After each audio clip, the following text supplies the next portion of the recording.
ఎగున కురుస్తున్న భారీ వర్షాలతో గోదావరికి భారీగా వరద ఉరకలెత్తుతోంది. భద్రాచలం దగ్గర గోదావరి ఉగ్ర రూపం దాల్చింది. భద్రాచలం దగ్గర అధికారులు అప్రమత్తం చేస్తున్నారు ప్రజల్ని. దానికి సంబంధించిన డీటెయిల్స్ ని మనం చూస్తూ ఉన్నాం. భారీగా వరద పోటెత్తడంతో భద్రాచలం దగ్గర గోదావరి నీటి మట్టం 54.8 అడుగులకు చేరుకుంది. దీంతో అధికారులు 3వ ప్రమాద హెచ్చరిక జారీ చేశారు. 15,21,335 క్యూసెక్ల నీరు దిగువకు వెళుతోంది.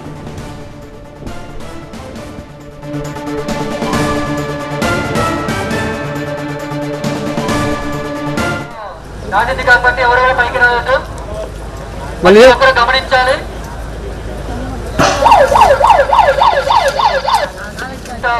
నాణ్యత కాబట్టి ఎవరెవరు పైకి రావద్దు, మళ్ళీ ఒకరు గమనించాలి.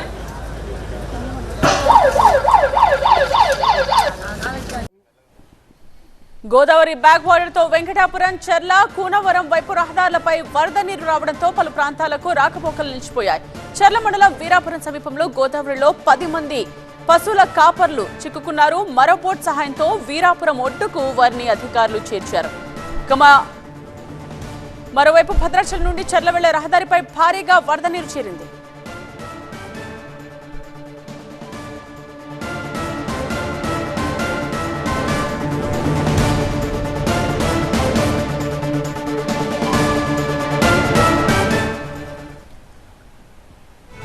తూరుబాక దగ్గర ప్రధాన రహదారిపై గోదావరి వరదలో లారీ చిక్కుకున్న దృశ్యాలు ప్రస్తుతం మనం చూస్తూ ఉన్నాం. వెంకటాపురం, చర్ల వైపు రాకపోకలు పూర్తిగా నిలిచిపోయాయి. భద్రాద్రి కొత్తగూడెం జిల్లా బూర్గంపాడు మండలం సారపాకలో ఇళ్లు గోదావరి వరద ముప్పుకు గురవుతున్నాయి. బసప్ప క్యాంప్, భాస్కర్ నగర్, గాంధీనగర్, పాత సారపాక కాలనీలను వరద నీరు చుట్టుముట్టేసింది. అప్రమత్తమైన అధికారులు వరద బాధితులను పునరావాస కేంద్రాలకు తరలిస్తున్నారు.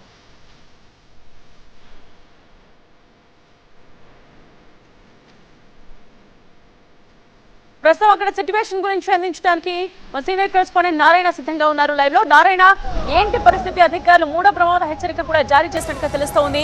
అలాగే పునరావాస కేంద్రానికి అక్కడ ఉన్న వారిని తరలించే ఏర్పాట్లు ఎక్కడి దాకా వచ్చాయి?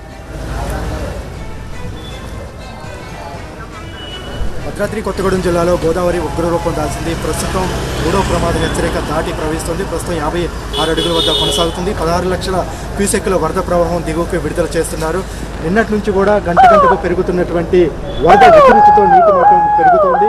అధికారులు ఎప్పటికప్పుడు కూడా పరిస్థితిని పర్యవేక్షిస్తూ కింది స్థాయి సిబ్బందికి, లోతట్టు ప్రాంత ప్రజలను అప్రమత్తం చేస్తున్నారు. ఇప్పటికే మనకి మణుగూరు దగ్గర నుంచి చూస్తే మణుగూరులో కూడా 3 మీటర్ల మేర ప్రధాన రహదారుల మీదుగా గోదావరి వరద చొచ్చుకొని వచ్చింది. పలు కాలనీల చుట్టూ కూడా వరద నీరు చేరడంతో లోతట్టు కాలనీలు కూడా ఖాళీ చేయించేటువంటి ప్రయత్నం చేస్తున్నారు. తర్వాత అశ్వాపురం మండలంలో ఇప్పటికే చాలా గ్రామాలకు రాకపోకలు నిలిచిపోయి ప్రధాన రహదారుల మీదకి వరద పోటెత్తడంతో ఎక్కడెక్కడ బ్యారికేడ్స్ ఏర్పాటు చేసి రాకపోకలు నిలిచిపోయినటువంటి బూర్గంపాడు మండలంలో కూడా గోదావరికి ఇరువైపులు ఉన్నటువంటి ప్రాంతాలన్నీ కూడా ఆందోళన చెందుతున్నటువంటి పరిస్థితి. గంటకు పెరుగుతున్నటువంటి వరద ఉధృతితో ప్రధాన రహదారుల మీదకి నీరు చేరటంతో రాకపోకలు బూర్గంపాడు మండలంలో కూడా నిలిచిపోయింది. సారపాకలో పలు కాలనీల చుట్టూ నీరు చేరటంతో పునరావాస కేంద్రాలకు ఇప్పుడే అధికారులు కూడా వాళ్ళు అలర్ట్ చేస్తూ తరలించేందుకు ఏర్పాట్లు అయితే చేస్తున్నారు. మన ప్రస్తుతం భద్రాచలం వద్ద ఉన్నటువంటి గోదావరి చూడొచ్చు, ఎంత ఉరకలేస్తూ నిన్నటి వరకు వెలవెలబోయినటువంటి గోదావరి ఈరోజు ఉగ్ర రూపం దాల్చి 56 అడుగులు దాటి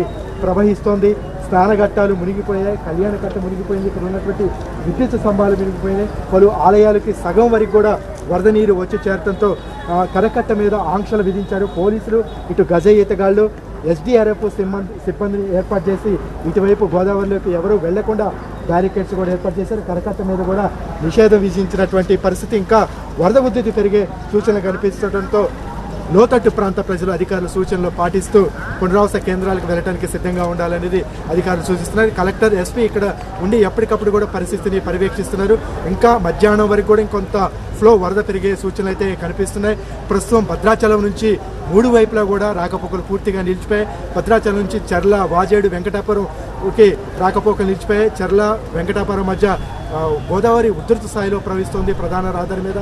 ఇటు చర్ల, భద్రాచలం మధ్య తూరుపాక వద్ద కూడా 5 మీటర్ల మేర గోదావరి వరద ప్రధాన రహదారి మీదకి చేరడంతో పూర్తిగా రాకపోకలు నిన్న సాయంత్రం నుంచే నిలిచిపోయి 2 లారీలు గోదావరి వరదలో చిక్కుకోవడంతో వాటిని బయటికి తీసుకురావడానికి రెస్క్యూ ఆపరేషన్ అయితే కొనసాగుతుంది. ఇటు భద్రాచలం నుంచి కోనవరం, చింతూరు వెళ్ళేటువంటి రహదారి మీద కూడా మధ్య మార్గంలో చాలా చోట్ల కూడా గోదావరి వరద ప్రధాన రహదారుల మీదుగా చేరడంతో ఛత్తీస్గఢ్ ఒడిశా వెళ్ళేటువంటి పూర్తిగా కూడా రాకపోకలు నిలిచిపోయినటువంటి పరిస్థితి ఉంది. ప్రస్తుతానికి ప్రధాన రహదారుల మీదుగా వరద నీరు చేరడంతో ఇంకాస్త 2-3 అడుగులు పెరిగితే కొన్ని రహదారులు కూడా కట్ అయ్యే అవకాశం ఉంది. కాబట్టి ప్రస్తుతం అధికారులు సూచనలు ఖచ్చితంగా పాటించాలి.